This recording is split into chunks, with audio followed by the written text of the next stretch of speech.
I wondered if I could begin with the summer. Many people, perhaps including me, want to come to Greece. What will be the system for those people who have been vaccinated? Will there be more deals, like you seem to be close to doing one with Israel, where people with vaccines will be able to come through almost automatically?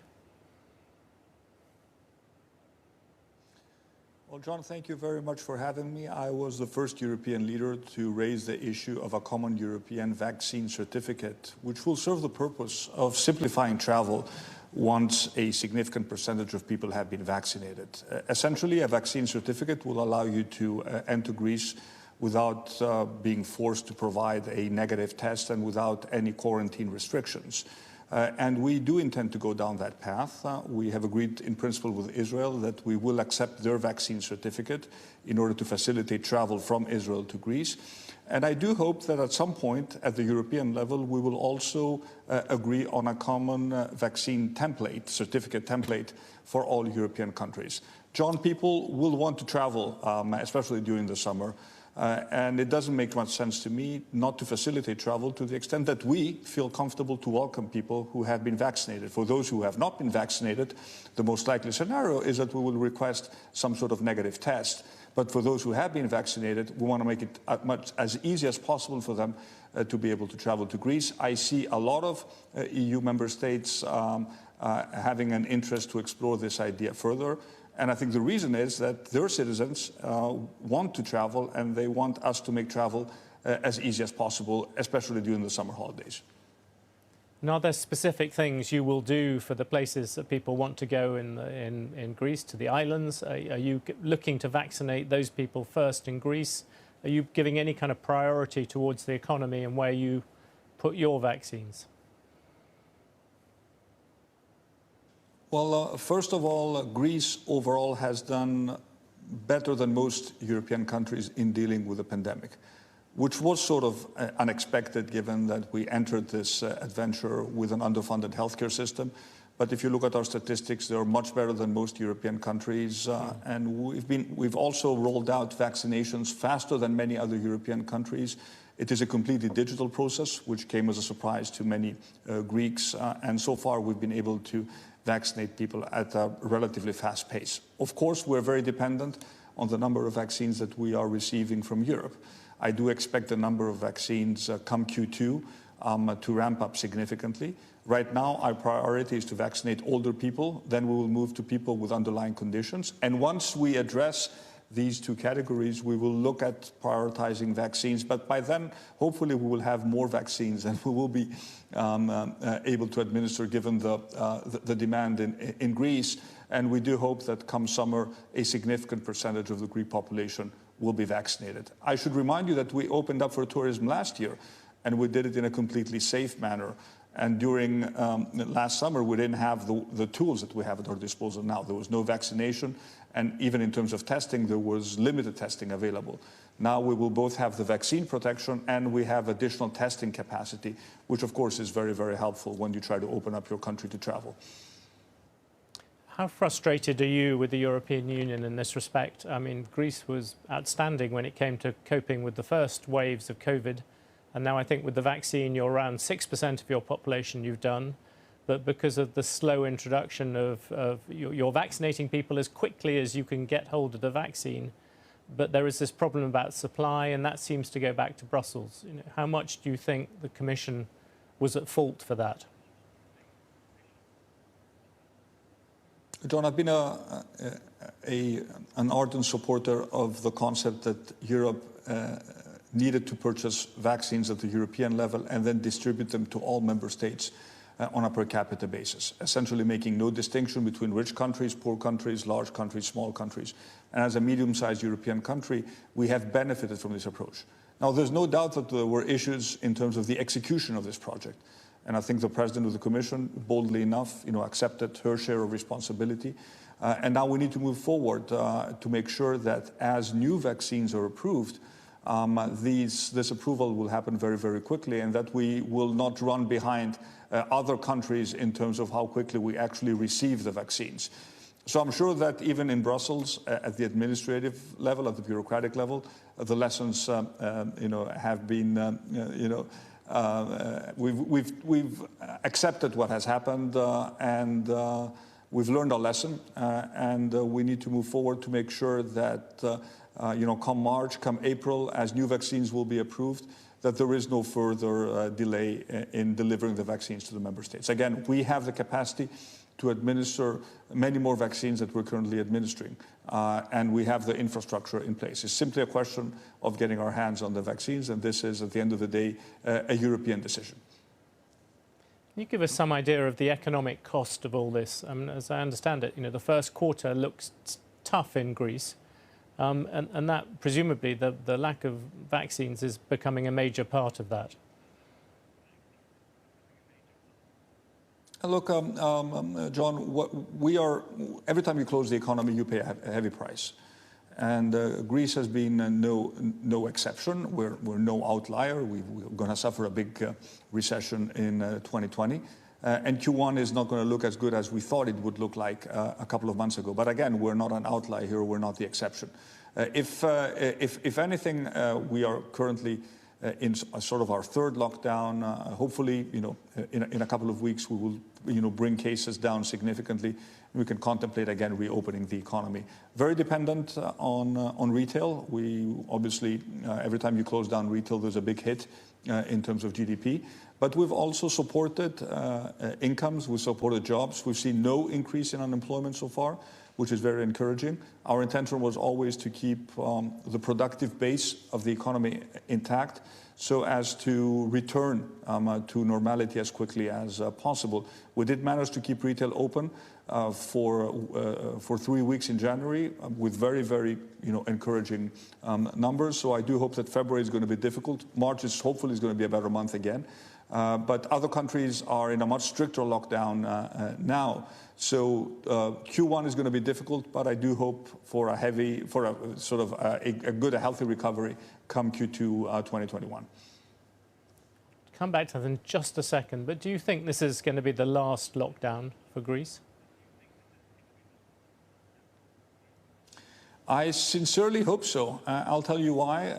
First of all, we are, building a vaccine wall. And again, we're not just vaccinating anyone, we're vaccinating those people who are the most vulnerable ones, the ones who are increasingly likely to occupy an ICU bed and possibly even lose their lives. So the challenge was always not to put too much pressure on our healthcare system. So we are vaccinating a disproportionate percentage of those people who will put pressure on our healthcare system. And I think this will show come March. And of course, we also have the added benefit of the weather. It's going to get better. The weather in Greece is going to get better before the weather in London, where I presume you are right now. So come April, there is a seasonal aspect to this virus. We knew it from last year. So yes, I do think that come April, things will improve significantly in terms of virus transmissibility. On the good side, I wondered if you could confirm whether you're going to prepay early the IMF loan. I think you were talking about prepaying $3.3 billion out of the $5 or so billion that you've borrowed. Is that still on track? Yes, it is on track, John. We will repay $3.3 billion early out of the $5.1 billion that we had borrowed from the IMF. I think it is very important to be consistent with the markets. They have rewarded us with record low interest rates. Obviously, this is a function of the significant amount of liquidity that is available, but I think it is also a vote of confidence in the ability of this government to deliver real reforms in the midst of the pandemic. We've made Greece a more attractive destination for foreign investment. A lot of investors are looking at Greece right now, and we want to be very consistent in our signals we send to the markets. So repaying the IMF loan early, we had made that commitment, and we're going to make sure we stick to our word. How much do you think Greece's reputation is changing? I remember, I think when you came in, very much then, people in places like Germany would look down on Greece and say they couldn't run things. Now you've had this relatively good record of dealing with COVID, of growing other things. Do you have a sort of aim in mind in terms of that? And how important is the arrival of Mario Draghi in Italy from the point of view of changing the reputation of Southern Europe?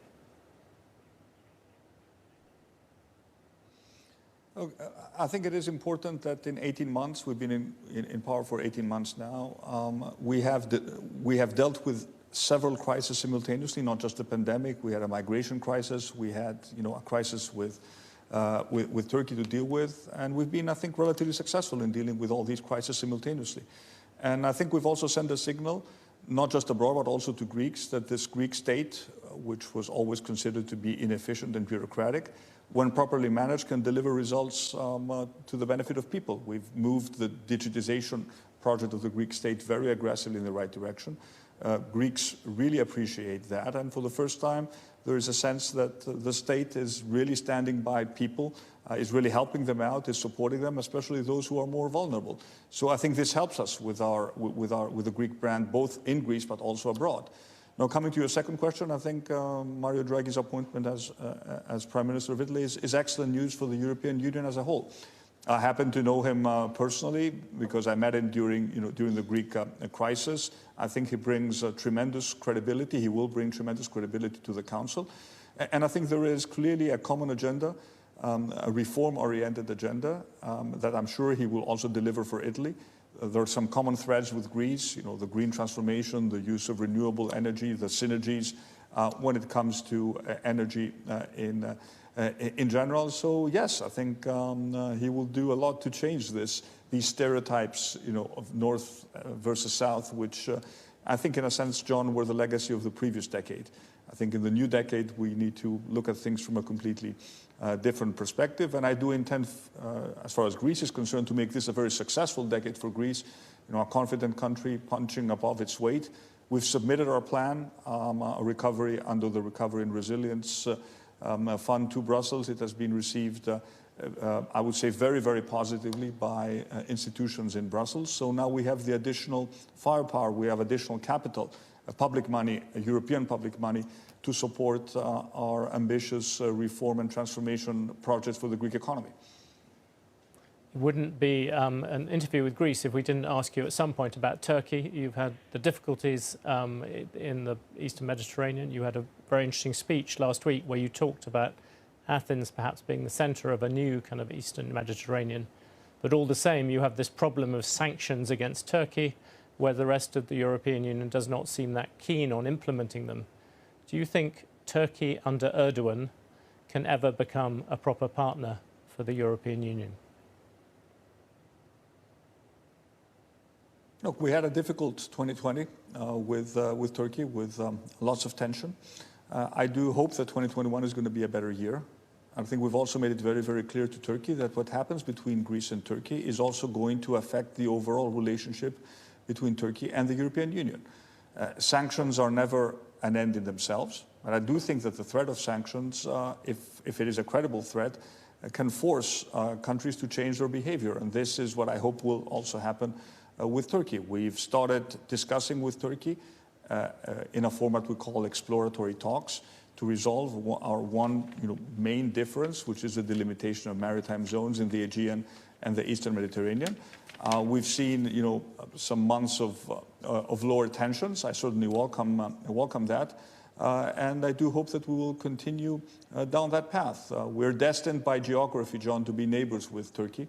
We've had periods of very good relations, in spite of the fact that some issues have remained unresolved. So I do hope that 2021 is going to be a better year.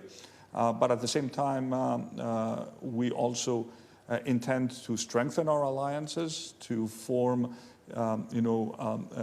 alliances with a group of like-minded countries that respect international law.